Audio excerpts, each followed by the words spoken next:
The smell of roasted turkey and garlic bread filled the air, mixing with the sound of clinking wine glasses. The long mahogany dining table in my daughter's suburban home was dressed to impress: silver cutlery, tall white candles, expensive china. It was supposed to be a celebration. I sat at the far end, next to my 8-year-old grandson, Josh, who was too busy stabbing at his mashed potatoes to care about the grown-ups' conversations. Across from me sat my son-in-law, Tom Keller, 38 years old, perfect hair, perfect suit, and a smile so practiced it belonged on a billboard. Halfway through the meal, Tom leaned back in his chair, swirling his wine with the confidence of a man who'd never worried about a bill in his life. He looked right at me, his voice loud enough for everyone to hear. "So, Michael, tell me, what's it like being a failure?" It was followed by laughter, sharp, quick, merciless. My daughter Lisa covered her mouth, pretending it was just a joke. Tom's brother chuckled, his wife smirked. Even Josh looked up in confusion. But I didn't laugh. I met Tom's eyes, calm, steady.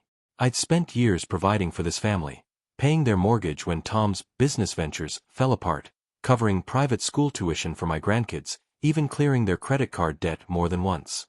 And this man, the one who called me dad only when he needed money, now thought it was funny to humiliate me at my own daughter's table. I took a slow sip of water, set the glass down, and smiled. Not the kind of smile that hides hurt, but the kind that warns of a storm. "And what's it like," I said quietly, "to know that this failure won't be paying your bills anymore?" The laughter died instantly. Tom's grin froze, then faded. A thin line of red crept up his neck, and the confidence in his eyes cracked. Lisa's fork clattered against her plate. The room fell silent except for the faint ticking of the clock on the wall. I didn't say another word. But in that moment, the first move of my plan had just been made. When I got home that night, the house felt colder than usual. Not in temperature, the thermostat still hummed softly in the corner, but in a way that settled deep into my chest. I tossed my coat over the back of the sofa and loosened my tie. My reflection in the living room window looked older than I remembered. The faint lines on my face weren't from age alone, they were from years of sacrifice. I had never been a wealthy man in the traditional sense. My life had been a string of steady jobs: construction in my 20s, truck driving in my 30s, warehouse management in my 40s. It was honest work, the kind that left your hands calloused and your back sore but your conscience clean. And when my wife, Anne, passed away from cancer 12 years ago, every ounce of my being went into raising Lisa and her brother, David. And I had always dreamed of traveling, the Grand Canyon, Yellowstone, maybe even Paris one day. But after she was gone, the dreams turned into bills, and the trips into double shifts. I worked through holidays, birthdays, even my own wedding anniversary, just to keep the mortgage paid and the kids in school. And when Lisa married Tom, I thought maybe, just maybe, the struggle would ease. He spoke with charm, promised big things, always had a new venture that was about to take off. But after the third failed investment, the unpaid debts started finding their way to my doorstep. I told myself it was temporary. I told myself family helped family. I paid off their credit cards, twice. I covered the down payment on their house when Tom's savings got tied up. I even bought their minivan when their old car gave out. Each time, Tom would shake my hand, call me the man, and promise to pay me back. He never did. It wasn't just the money. It was the way they began to expect it. Phone calls came less for conversation and more for, "Just a little help, Dad." Holidays became awkward rituals where I sat quietly while they talked about their next vacation, the one I had unknowingly funded. Tonight's dinner had been the breaking point, but the cracks had been forming for years.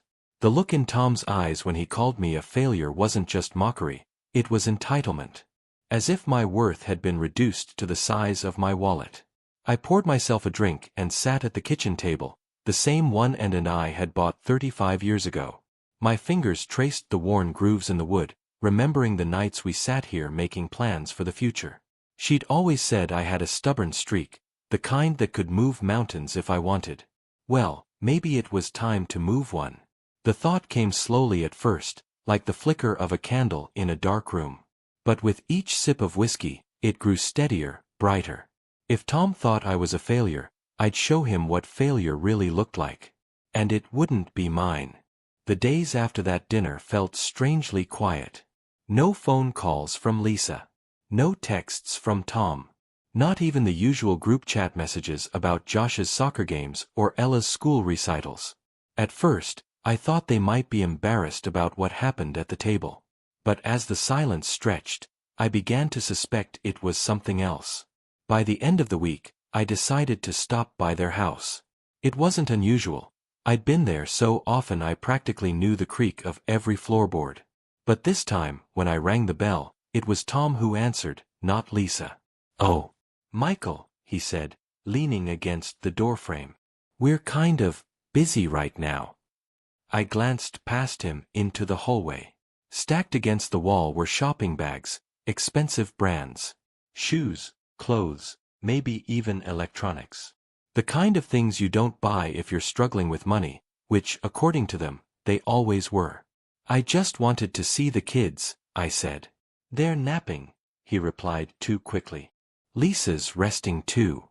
Maybe another time." It wasn't what he said, but how he said it, like I was an outsider. Like this was no longer my family. A few days later, I learned the truth by accident. I was picking up groceries when I ran into my neighbor, Carol, who loved nothing more than to share news about everyone within a 5-mile radius. "Michael, did you hear?" she asked, clutching her basket. "Tom just bought a new car. A Lexus, I think. White, leather interior. Must have cost a fortune." I froze. I'd given them $5,000 just 2 months ago for what Tom said was urgent dental surgery for Josh. Surgery that, apparently, had turned into heated seats and a premium sound system. That night, I called Lisa. No answer. I tried again the next day. This time she picked up, but her voice was sharp, almost defensive. "Dad, you don't understand," she said before I could even finish my sentence. "Tom works hard. He deserves nice things." I swallowed my anger. "Lisa, that money was supposed to." "Supposed to what? You've been helping us for years. Isn't that what family does?" Her words hit me harder than I expected. Not because of the accusation, but because of the tone, cold, transactional. This wasn't my daughter speaking. This was someone who had learned to see me as an endless resource. For the first time in my life, I ended the call without saying goodbye. I spent the next few nights replaying every moment in my head, every check I'd written, every bill I'd paid, every time I told myself I was doing it out of love. But the truth was uglier. I had enabled them. I had allowed them to treat me like a bank instead of a father. And now they were starting to cut me out altogether. The betrayal wasn't loud. It didn't come in shouting matches or slammed doors. It came quietly, like a slow leak in the roof, the kind you don't notice until the damage is already done. But they had underestimated me. They thought the man who worked his whole life just to give would never take anything back. They were wrong. The shift didn't happen overnight. It was slow, deliberate, the kind of change you don't see unless you know what to look for. On the outside, I was still the same Michael, the quiet man who showed up to family events, smiled at the right moments, and kept most of his thoughts to himself. But inside, something had broken loose. For the first time in years, I started thinking about my future without including Lisa and Tom in it. Not out of spite, at least, that's what I told myself, but because I could no longer trust them. The first step was financial. I visited my bank, the same branch I'd used for decades, and asked to speak to the manager, Mr. Hughes. He was an old friend, someone who had seen me deposit my first paycheck as a teenager. "I need to make some changes," I said. He nodded politely, then listened as I explained. Closing my joint savings account with Lisa, moving my funds into a private account under my sole name, and setting up a trust. When I told him the beneficiaries would be, to be determined, he raised an eyebrow but didn't ask questions. Next came the legal side. I called an attorney, a sharp woman named Rachel Cooper, recommended by a neighbor. We met in her downtown office, The kind of place where the chairs were too comfortable and the coffee smelled expensive. "So, you want to update your will?" she asked, flipping open a notepad. "Not update," I corrected. "Rewrite. Completely." She leaned back in her chair. "That's significant. Can I ask why?" "Let's just say I've been putting my faith in the wrong people," I replied. Rachel didn't push. Over the next hour, we discussed my assets, the house, the retirement fund, the stocks I'd quietly built over the years. She was surprised when she saw the numbers. Most people assumed I was just getting by. I'd never been flashy, never bought what I didn't need. But decades of careful saving had built something real. And soon, it would be out of Lisa and Tom's reach. The final step was personal. I began to distance myself. Not in a way that would alert them, but subtly. Fewer visits. Shorter phone calls. When they did call asking for a little help, I had ready excuses, unexpected expenses, investments tied up, a need to be cautious with my money.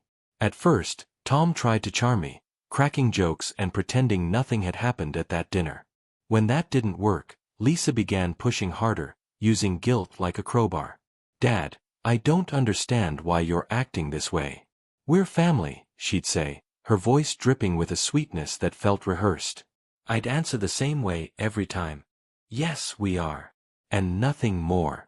What they didn't know was that every polite smile, every calm nod, was another brick in the wall I was building between us. I wasn't going to confront them. I wasn't going to shout or demand apologies. No, I would let them keep believing they had me under control, all while I quietly rewrote the ending to our story. Because when the day came, I wanted the shock to be complete. It was a Saturday morning when the call came. I was in the middle of sanding down an old oak chair in the garage, a project I'd been putting off for months, when my phone buzzed. Lisa's name lit up the screen. I wiped the dust from my hands and answered. "Hey, Dad," she said in a voice that tried to sound casual but carried that familiar undercurrent. The one I'd heard dozens of times before. The one that always led to a request. "What's going on?" I asked. She hesitated just long enough to confirm my suspicion.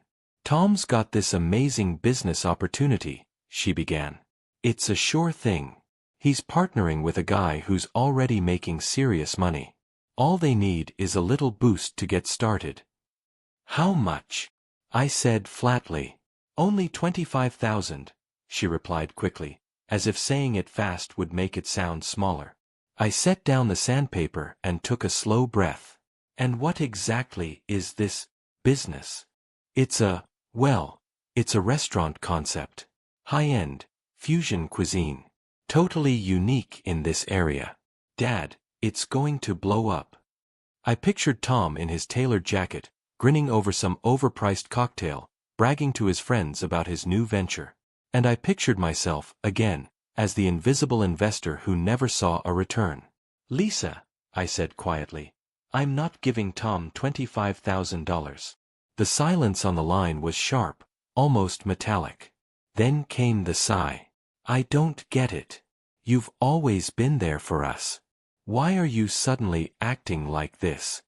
"Because I'm tired," I replied. "Tired of funding dreams that die before they even get started. Tired of being treated like a wallet instead of a father." Her tone hardened. "So, that's it? After everything, you're just cutting us off?" I felt a bitter laugh rise in my chest. "Cutting you off? Lisa, if I'd actually been keeping track of what I've given you over the years, you'd realize I should have stopped a long time ago." She didn't like that. Her voice dropped to a colder register. "Fine. If that's how you want to be." And with that, she hung up.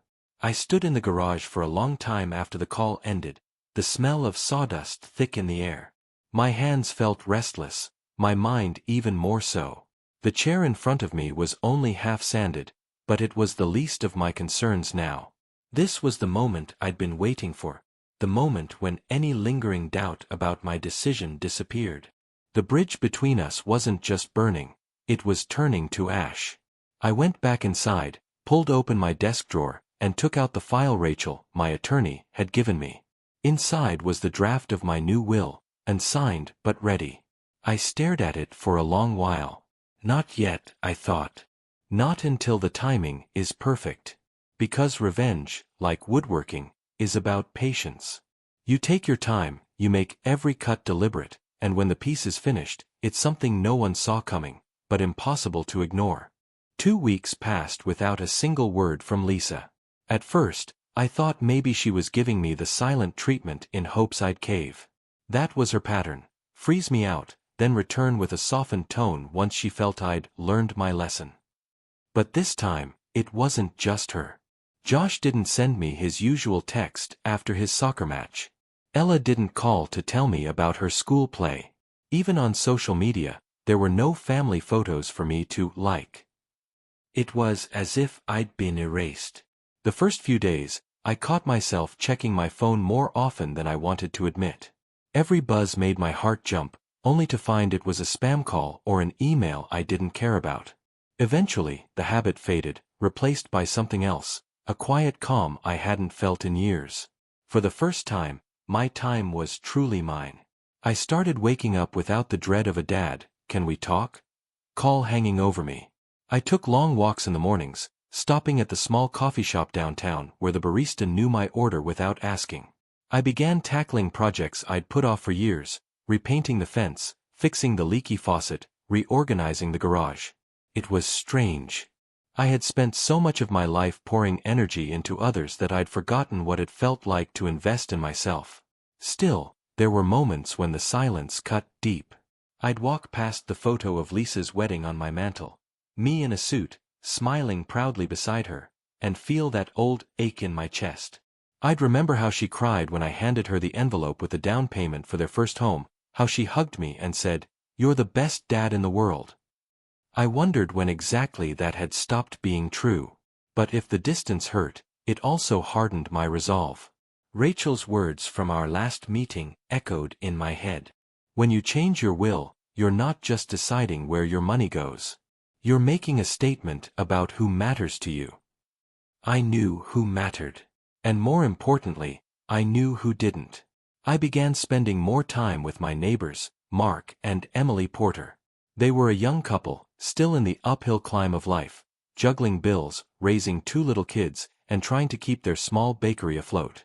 They never asked me for anything, but whenever I stopped by, Emily would insist I take home a bag of fresh bread on the house. One evening, as we sat in their tiny kitchen drinking coffee, I caught myself laughing, really laughing, for the first time in months. It was a reminder that kindness didn't have to be bought, and gratitude didn't have to be forced. That night, lying in bed, I made up my mind. My plan wouldn't just be about taking something away from Lisa and Tom. It would be about giving to people who actually deserved it. And when the time came, they'd both find out in the same breath. Days turned into weeks, and my visits to Mark and Emily's small bakery became more frequent. It wasn't just about the warm smiles or the scent of freshly baked bread that filled the cramped shop. It was about the simple honesty in their eyes, a quality I hadn't seen in my own family for a long time. Mark, a former chef who had given up a lucrative restaurant job to chase his and Emily's dream, often spoke about the struggles of keeping the business afloat. They poured every last penny and ounce of energy into the bakery, hoping to build something that would outlast them both. One afternoon, after closing, Mark showed me their bookkeeping sheets. "We're barely breaking even, Michael," he said with a sigh. "The rent, supplies, payroll, it all adds up faster than we can cover." Emily chimed in, wiping flour off her hands. "But giving up isn't an option. Not when we've come this far." Their determination stirred something inside me I hadn't felt in years, the desire to help not out of obligation, but because it felt right. That evening, back at my modest house, I thought long and hard. If Lisa and Tom didn't deserve what I'd spent my life building, then maybe it was time I passed on my legacy to those who truly valued it. I contacted Rachel, my attorney, and told her I was ready to finalize the changes to my will. "I want everything, the house, the savings, the stocks, to go to Mark and Emily," I said firmly. She hesitated. "Are you sure? That's a big step." Your daughter and son-in-law. They're no longer family in the way that matters, I interrupted. Rachel nodded, making notes. Very well. We'll make the necessary arrangements. Meanwhile, Lisa and Tom remained blissfully unaware of the storm brewing beneath their comfortable facade. Tom bragged about his new restaurant concept at his weekly poker games, while Lisa posted pictures of their latest shopping spree on social media, unaware that their access to my financial support was slipping through their fingers.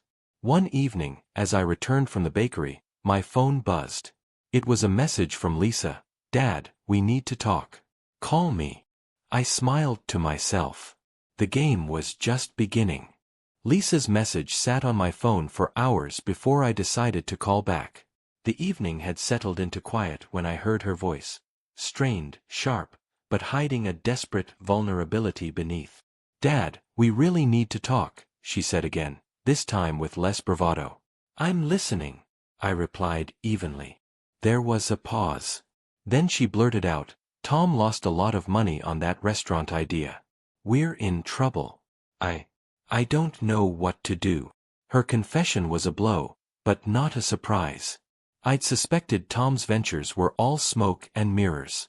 What caught me off guard was the raw fear behind her words. Lisa, I said gently, I've been trying to help, but you have to understand, it's not sustainable. I can't keep bailing you out. Please, Dad, she pleaded. Just one more time. We'll pay you back, I swear. Her promises felt hollow, weighed down by years of broken assurances. I wanted to tell her the truth, that this time, it was over. But something inside me hesitated. The next day, I received a formal notice. Lisa and Tom were behind on the mortgage payments. The bank was threatening foreclosure. I sat in my quiet living room, staring at the letter in my hands. The house where Lisa had once dreamed of raising her children was now in jeopardy, and I was faced with a choice. For a fleeting moment, old instincts flared. Could I help once more? Should I? But the answer was clear. This was their fight now. They had to face the consequences of their own choices. Later that evening, I sat down with Rachel to finalize the last details of my will. We discussed the implications, the possible fallout, but I was resolute. When the will was signed, it felt like shedding a heavy burden. Weeks later, the family gathered for what was supposed to be a peaceful dinner at Lisa's house. But the tension was palpable. Whispers of financial trouble swirled beneath forced smiles. During dinner, I finally spoke. I have something to tell you all, I said calmly. The room fell silent. I have changed my will. Everything will be left to Mark and Emily. They have earned it. Shock rippled through the room. Tom's face paled. Lisa's eyes filled with tears, but there was anger simmering beneath. Dad, how could you? Lisa demanded. I gave you years of support, Tom added bitterly. I looked each of them in the eye. And I was repaid with disrespect and entitlement. The dinner ended abruptly. Doors slammed, accusations flew.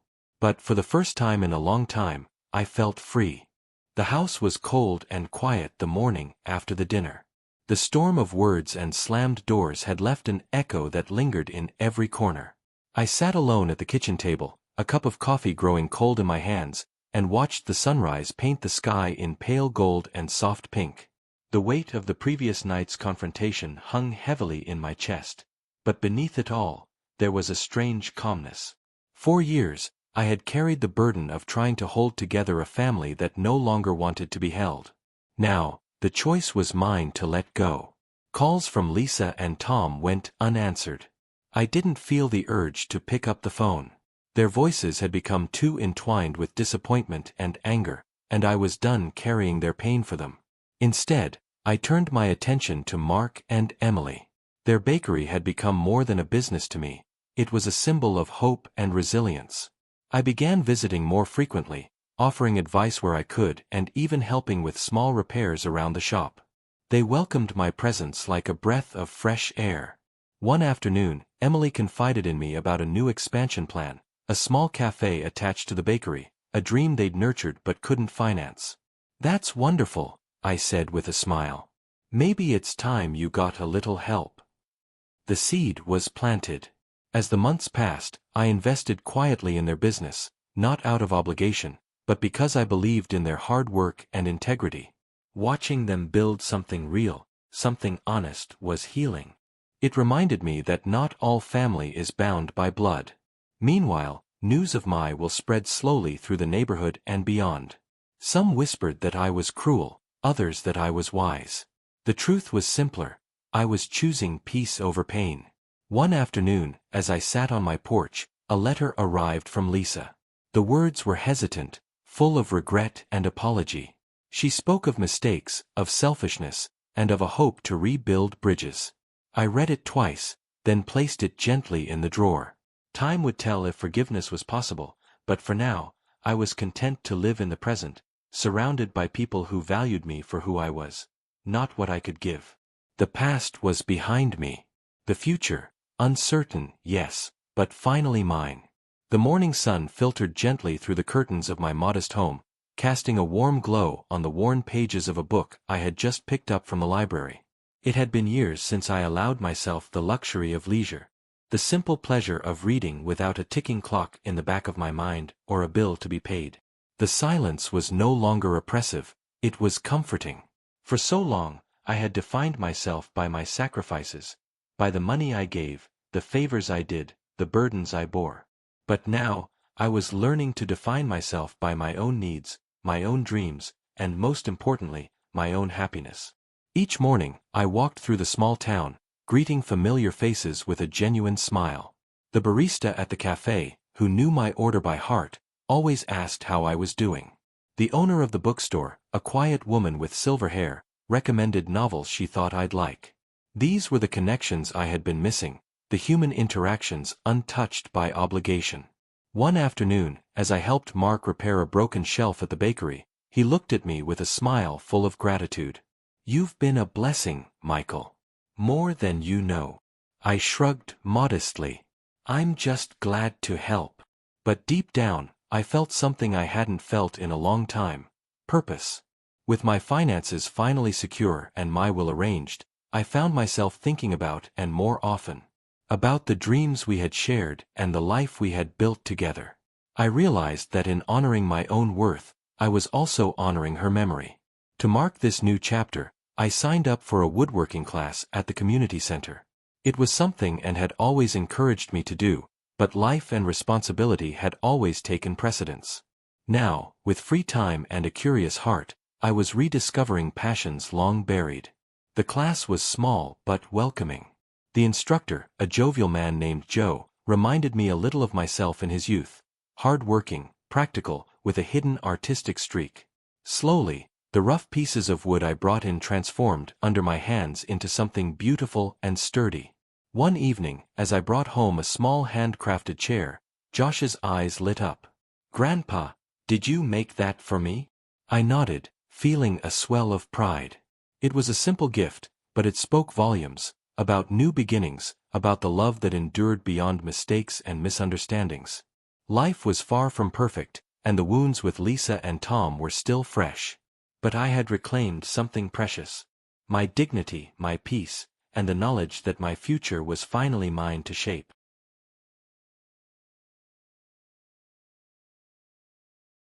As the weeks unfolded, my relationship with Mark and Emily blossomed into something far more meaningful than simple neighborly kindness.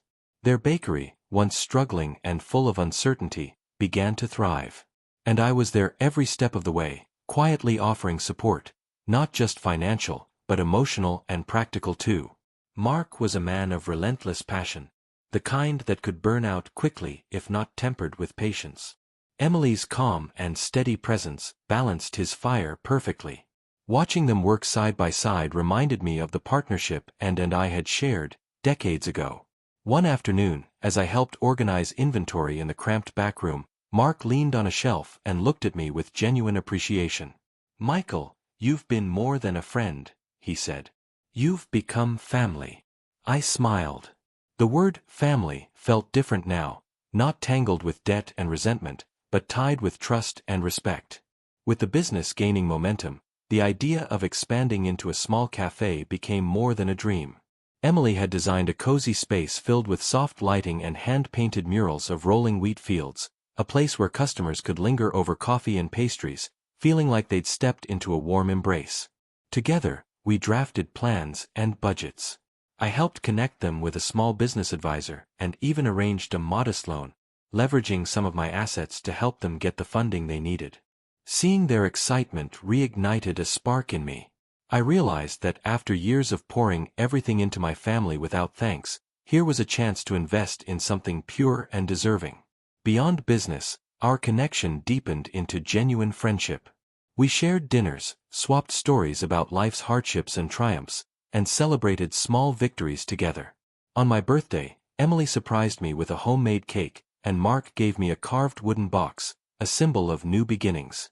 One evening, as we sat around their kitchen table sipping tea, Mark raised his glass. To Michael, the man who reminded us that hope never fades. I looked around at their faces full of warmth, gratitude, and a quiet determination to build something better.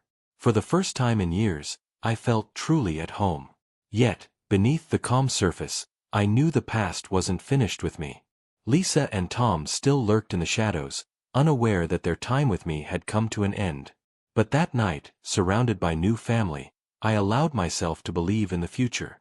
It was a cool autumn evening when the knock came at my door. I wasn't expecting anyone, not at this hour, and certainly not Lisa and Tom. The urgency in their voices when they identified themselves made my heart tighten, but I forced myself to stay calm. I opened the door to find Lisa standing there, her eyes swollen, her expression a mix of desperation and anger. Tom lingered behind her, arms crossed, his usual arrogance tempered by uncertainty.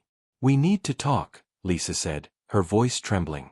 I stepped aside, letting them in, though every instinct screamed caution.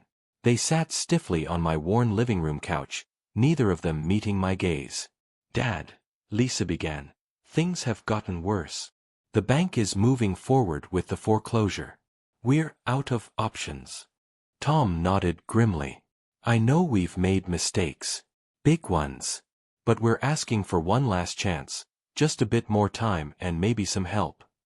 I looked at them, these two people who had once been the center of my world. I thought of every sacrifice I'd made, every favor I'd granted, every moment I'd tried to bridge the widening gap between us. But I also remembered the dinners where I was mocked, the empty promises, the cold silences, the way they had treated me like a resource instead of a father. "I'm sorry," I said slowly. "But my help isn't something you can count on anymore." Lisa's eyes flashed with frustration. "How can you be so heartless? You're supposed to be family." I shook my head. "Family is more than blood, Lisa. It's respect, trust, loyalty. Things I haven't seen from you in a long time." Tom stood abruptly, pacing the room. "You don't understand.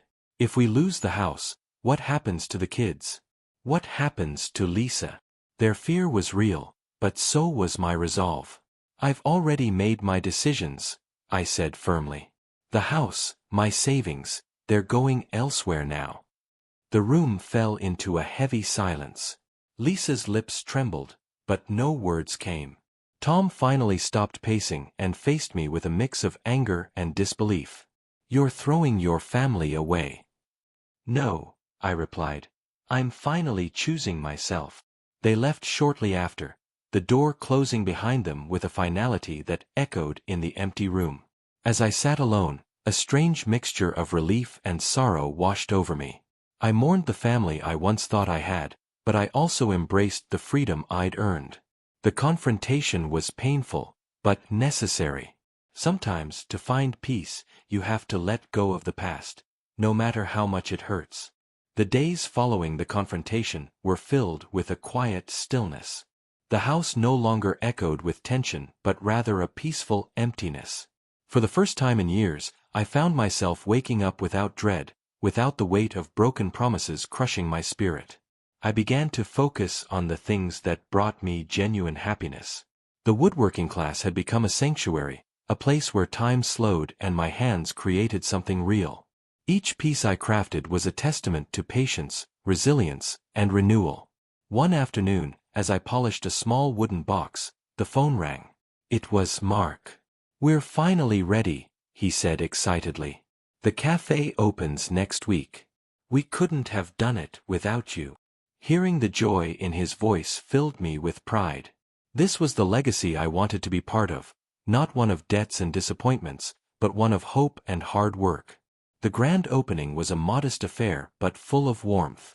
Neighbors, friends, and customers gathered to celebrate. The air was thick with the aroma of fresh coffee and baked goods, laughter and chatter weaving through the small space.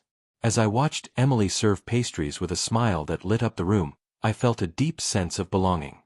These people weren't bound to me by blood, but by trust and kindness, the kind of family I had always longed for.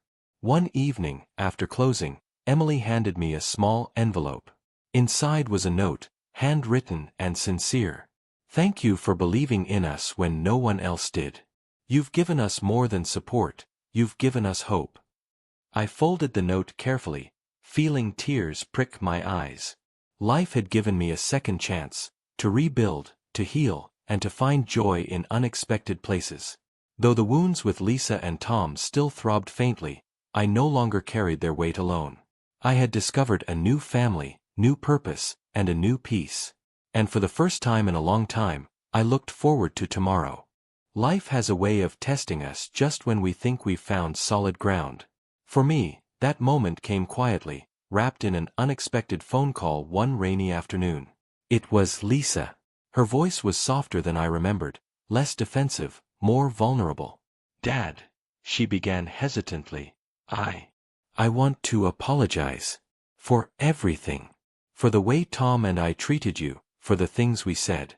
We were wrong." Her words hung in the air, fragile yet heavy with meaning. I took a deep breath, feeling a swirl of emotions, anger, sadness, but also a cautious hope. "I appreciate you saying that, Lisa," I replied slowly. "It's been a difficult road for all of us." She went on to explain how losing the house had forced her and Tom to face their mistakes. How they'd finally sought help, counseling, financial advice, and were working hard to rebuild their lives. "I don't expect things to go back to the way they were," she said quietly. "But maybe someday, we can find a way forward." I thought about the years of pain, the betrayals, and the moments of love that had been overshadowed. Forgiveness wasn't easy. It never is. But holding on to resentment only chained me to the past. "Maybe," I said. "Maybe we can try." Over the next few weeks, our conversations became more frequent, cautious, respectful. We began to mend the broken bridges, brick by brick. Lisa and Tom visited the bakery one afternoon, tentative but sincere. Emily greeted them warmly, and Mark offered them coffee without hesitation. It was a small gesture, but it meant the world. The turning point wasn't a dramatic reconciliation or a sudden resolution. It was in the small moments, shared smiles, honest conversations, the willingness to try.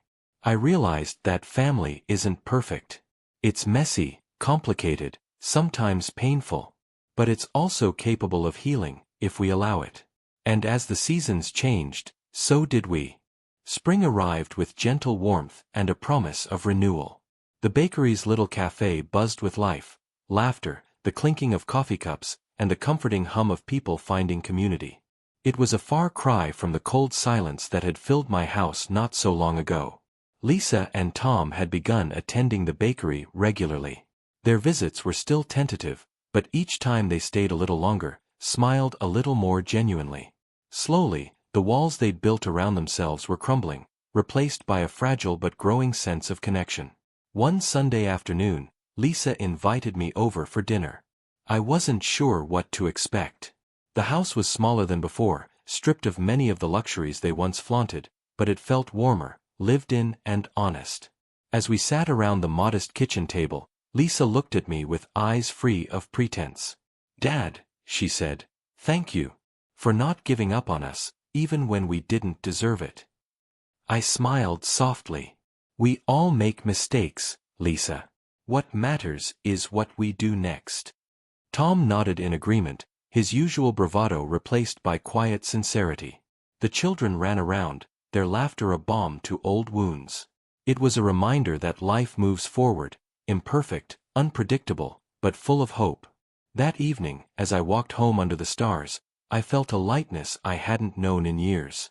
The past was still there, a patchwork of pain and love, but it no longer held me captive. I had chosen to reclaim my dignity, to seek justice in my own way, and in doing so, I had found peace. More importantly, I had discovered that forgiveness, both given and received, is the true path to healing. The journey hadn't been easy. It was filled with heartache and lessons learned the hard way. But through it all, I came to understand that family isn't just about shared blood or possessions. It's about respect, trust, and the courage to start anew. And so, as the night wrapped the town in quiet embrace, I looked forward to the future. Uncertain, yes, but full of promise. A new beginning. Thank you for spending this time with us. If the story moved you, even a little, let us know. Drop a like, share it with someone who needs to hear it. And subscribe for more stories that stay with you long after the screen fades. Your support means more than you know.